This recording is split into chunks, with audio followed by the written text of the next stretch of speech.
Saiyan God की story के last part में गोस्ट यूनिवर्स से आए सेयन गॉड यामोशी ने स्टार्टिंग में गोकू एंड वेजिटा को टोटली डिफीट कर दिया था।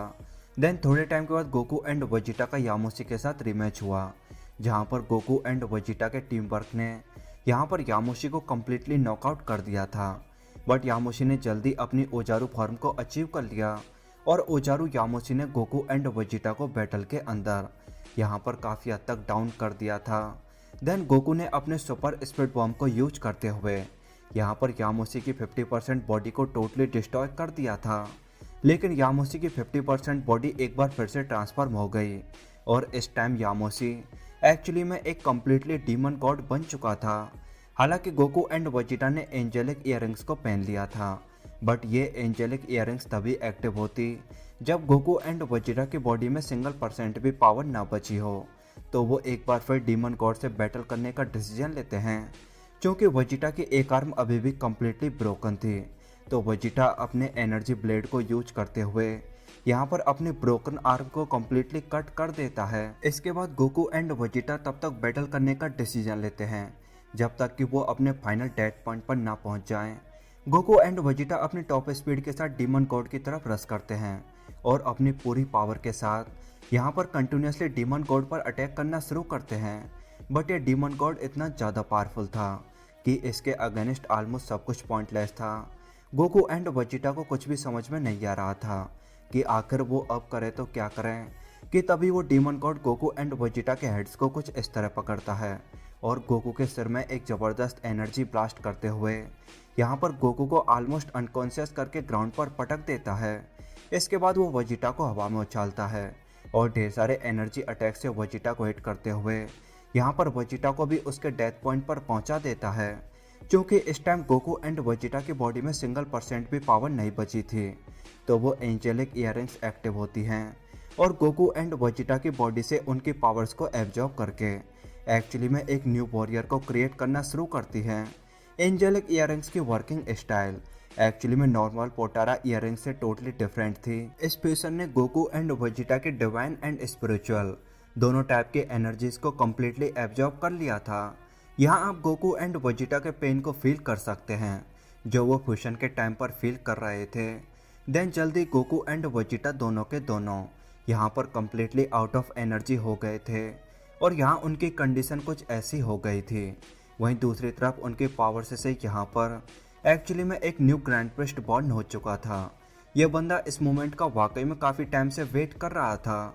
इधर कॉइल विश के पास अराइव होता है और विश से गोकू एंड वेजिटा को बचाने की रिक्वेस्ट करता है, क्योंकि कॉइल गोकू के साथ वाकई में एक डेथ मैच चाहता था, जिस पर विश क्लियर करता है कि तुम्हें यहाँ पर कोई इंटरफेरेंस नहीं करना चाहिए, तुम्हें तुम्हारी पेमेंट जल्दी मिल जाएगी। क्योंकि पेमेंट के रूप में यहाँ पर कॉइल को एक्चुअली में गोकू के साथ एक डेथ मैच चाहिए था, तो कॉइल वाकई में काफ़ी कंफ्यूज था कि अगर गोकू इस बैटल के अंदर मारा जाएगा तो वो एक्चुअली में डेथ मैच किसके साथ करेगा, जिस पर विश क्लियर करता है कि ये डिवाइन इयररिंग्स बॉडीज को नॉर्मली फ्यूज नहीं करते। ये इयररिंग्स इनके यूजर्स की डिवाइन एंड स्पिरिचुअल दोनों टाइप की एनर्जीज को एब्जॉर्ब कर लेती हैं। गोकू एंड वेजिटा को मैंने इतने सालों तक केवल फादर के फाइनल टारगेट को अचीव करने के लिए ट्रेन किया था, और बात अगर तुम्हारे पेमेंट की जाए तो वो सन गोकू नहीं था जिसने तुम्हारे फादर को मारा, बल्कि वो वॉरियर तो एक डिफरेंट यूनिवर्स से बिलोंग करता है। जैसा कि यामोशी एंड इवल ग्रैंड प्रिस्ट एक दूसरे को ऑलरेडी जानते थे, तो ये इवल ग्रैंड प्रिस्ट यहाँ पर एक्चुअली में यामोशी के हालचाल पूछता है। ये बताता है कि तुम शुरुआत से ही काफ़ी पावरफुल थे, इवन एक अकाशन भी तुम्हें बैटल के अंदर डिफीट नहीं कर सकता। तुम्हारी अल्टीमेट पावर ने भले ही तुम्हें ऑलमोस्ट इमॉर्टल बना दिया है और शायद इसलिए तुम्हें एक गार्डियन गॉड के रूप में चूज किया गया था, बट तुम्हें यह भी लगता है कि तुम बैटल के अंदर एक एंजल को डिफीट कर सकते हो, तो तुम्हारी इस गलतफहमी को मैं आज दूर कर दूंगा। इसके बाद यामोशी अपनी टॉप स्पीड के साथ यहाँ पर सीधा इवल ग्रैंड प्रिस्ट की तरफ रश करता है। यहाँ पर आप यामोशी की इंटेंस पावर और उसकी सुपर स्पीड को क्लियरली देख सकते हो। इवल ग्रैंड प्रिस्ट यहाँ पर एकदम चुपचाप खड़ा था कि तभी अपन को ये सीन आता है जहाँ इवल ग्रैंड प्रिस्ट ने यामोशी को ग्राउंड की तरफ फेंक दिया था। और यहाँ पर देखा जाए तो यामोशी की हालत वाकई में कुछ ठीक नहीं थी, क्योंकि गोकू ने कॉइल के फादर को नहीं मारा था, तो अब कॉइल की गोकू से बैटल करने की कोई इंटेंशन नहीं थी। बट फिर भी गोकू एंड वेजिटा की करंट सिचुएशन को देखकर कॉइल विश से पूछता है कि आखिर उसने अपने स्टूडेंट्स के साथ ऐसा क्यों किया, जिस पर विश क्लियर करता है कि मैं एक एंजल हूँ और मैं केवल और केवल अपने फादर के अकॉर्डिंग एक्ट करता हूँ। लॉर्ड वीरोस भी अभी थोड़ी देर पहले अपने फीलिंग्स के चलते एक्चुअली में कुछ उल्टा सीधा करने वाले थे, बट थैंकफुली फादर ने उन्हें सही टाइम पर समझा दिया। इधर बैटलफील्ड पर इविल ग्रैंडपिस्ट ने यहाँ पर एक्चुअली में एक सुपर कंप्रेस्ड एनर्जी अटैक को क्रिएट किया था और इविल ग्रैंडपिस्ट के अकॉर्डिंग ये अटैक पावर के मामले में इतना ज़्यादा पावरफुल था कि ये इस लॉन्ग लास्टिंग बैटल को सेकंड्स के अंदर ओवर कर सकता था। इसके बाद अपन को एक फ्लैशबैक आता है जहाँ विश ग्रैंडपिस्ट को गार्डियन गॉड यामुसी की वापसी एंड उसके इमॉर्टैलिटी के बारे में बता रहा था, क्योंकि ग्रैंडपिस्ट को यामुसी के एंजल्स को टेक डाउन करने वाले प्लान का काफ़ी अच्छे से आइडिया था। दैट्स वाई ग्रैंडपिस्ट ने गोकू एंड वेजिटा को यहाँ पर यामुसी के अगेंस्ट यूज किया ताकि वो बिना अपने हाथों को गंदा किए गोकू एंड वेजिटा के साथ एक्चुअली में यामुसी को कम्प्लीटली वाइप आउट कर सके। ग्रैंडपिस्ट बताता है कि यामुसी ने एक गार्डियन गॉड के रूप में एक्चुअली में मल्टीवर्स के लिए काफ़ी सालों तक काम किया है। उसकी अल्टीमेट पावर एंड इमॉर्टलिटी हमारे लिए हमेशा खतरा थी। हमारे पास नो डाउट एक गार्डियन गॉड से ज़्यादा पावर है, बट ओमनी किंग के स्ट्रिक्ट ऑर्डर्स के चलते हम गार्डियन गॉड के अगेंस्ट अपनी पावर्स को यूज नहीं कर सकते। यह सुनकर विश कहता है कि यामुसी ने कभी एंजल्स पर ट्रस्ट नहीं किया। वो हमारे साथ हमेशा डिफेंसिव मोड में रहता। उसको हमेशा डर था कि अगर हम एंजल्स को अपनी फुल पावर को यूज करने का मौका मिला तो हम बिना किसी डाउट के उसे वाइप आउट कर देंगे। इसके बाद अपन को एक और फ्लैशबैक आता है जहाँ विश एक्चुअली में गोकू को मैनिपुलेट कर रहा था कि वो ड्रैगन बॉल्स को कलेक्ट करे और ड्रैगन से एक्चुअली में यामुसी को विश बैक करे। गोकू ने यामुसी को केवल बैटल डिजायर के चलते विश बैक किया था, बट ये सब एक्चुअली में ग्रैंडपिस्ट की प्लानिंग थी। ग्रैंडपिस्ट हर कीमत पर यामुसी को एक गार्डियन गॉड्स की पोस्ट से हटाकर एक्चुअली में उसे वाइप आउट करना चाहता था।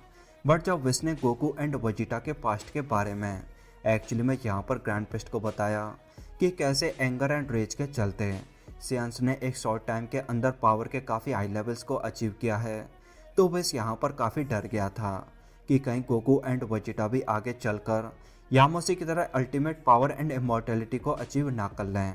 सियंस केवल बैटल के लिए जीते हैं। वो जब कभी किसी बैटल के अंदर डिफीट होते हैं तो ना केवल उनकी बॉडी फास्ट रिकवर होती है, बल्कि नेक्स्ट टाइम उनकी पावर भी लास्ट टाइम से ज़्यादा होती है। दैट्स वाई विश ने गोकू एंड वेजिटा को अपने फ्यूचर यूज के लिए इतने सालों तक ट्रेन किया था। इवन विश ने अपनी एंजेलिक पावर के हल्के से पोर्शन को यहाँ पर गोकू एंड वेजिटा का साथ शेयर किया था ताकि वो दोनों उसके फुली कंट्रोल में रह सकें। ये सुनकर ग्रैंडपिस्ट विश की तारीफ करता है कि तुमने वाकई में काफ़ी परफेक्ट वर्क किया है। मल्टीवर्स के अंदर ढेर सारी रेसेस हैं, बट इन सभी रेसेस के ऊपर केवल एंजेलिक रेस होगी।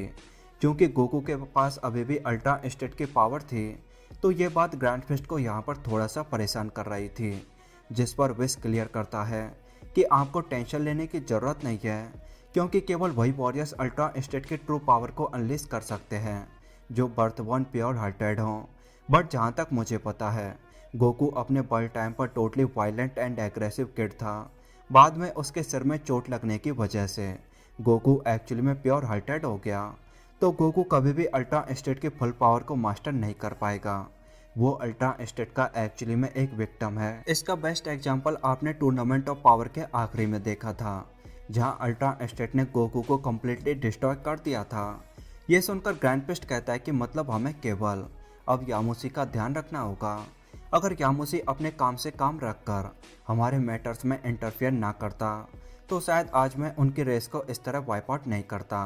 बट सियंस की रेस टाइम के साथ वाकई में पावर के मामले में काफ़ी पावरफुल हो गई है, तो मल्टीवर्स के बैलेंस को स्टेबल रखने के लिए हमें बिना किसी डाउट के सियंस को वाइप आउट करना होगा। क्योंकि ये सारी बातें एक फ्लैशबैक के अंदर चल रही थी, तो ग्रैंडपिस्ट विश को उसके वर्क के लिए अप्रिशिएट करता है और कहता है कि मैं जल्दी ग्रेट जीनोसमा को यहाँ के सारे इवेंट्स की रिपोर्ट देता हूँ। उनको वाकई में इस सिचुएशन में काफ़ी इंटरेस्ट है। मतलब इस टाइम ओमनी किंग को भी सियंस के बारे में काफ़ी अच्छे से आइडिया था। तो अब आप आज की स्टोरी के बारे में क्या सोचते हैं, let me know in comment box. वैसे तो यार मैं नॉर्मली टारगेट वगैरह नहीं देता, बट आज की वीडियो पर अपन टारगेट रखते हैं, मैं चाहता हूँ कि आप यार आज की वीडियो के अंदर ज़्यादा तो नहीं बट 1000 लाइक्स एंड 100 कमेंट करें।